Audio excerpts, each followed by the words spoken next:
মোহাম্মদপুর থেকে এক ভাই আসছে, ওনার নাম হচ্ছে রাকিব। উনি জাপানের ডিরেক্ট ইউনিভার্সিটিতে অ্যাডমিশন নেওয়ার জন্য আসছে। সো ভাই, আপনি কি জাপানিজ ল্যাঙ্গুয়েজ পারেন? শিখতেছি আর কি। ফেন 5 কত লিসন আপনি? 19 লেসন শেষ হয়েছে। ওকে। আপনারা অনেকেই জাপানে নিহঙ্গো করতে যাচ্ছেন।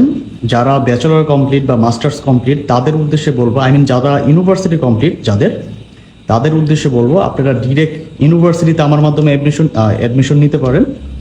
এটা হচ্ছে ল্যাঙ্গুয়েজ প্রোগ্রাম বা ডিরেক্ট ইউনিভার্সিটি। এটা কোনো নিহঙ্গো গাক্কও না। এই ইউনিভার্সিটিতে অ্যাপ্লাই করতে হলে অবশ্যই ভার্সিটি পাস থাকতে হয়, ইন্টার পাসে অ্যাপ্লাই করা যায় না।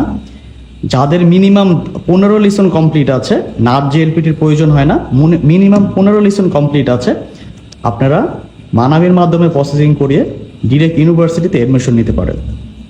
আমরা ভিসার আগে কোনো ধরনের লেনদেন করে থাকি না। এক কথায়, স্টুডেন্টের যদি জাপান থেকে এলিজিবিলিটি পেপার বের না হয়, অথবা বাংলাদেশ এমবেসি থেকে যদি ভিসা তার না হয়, তার 100 টাকা কোনো লস হচ্ছে না, কোনো ব্যাংক সাপোর্টের প্রয়োজন নেই।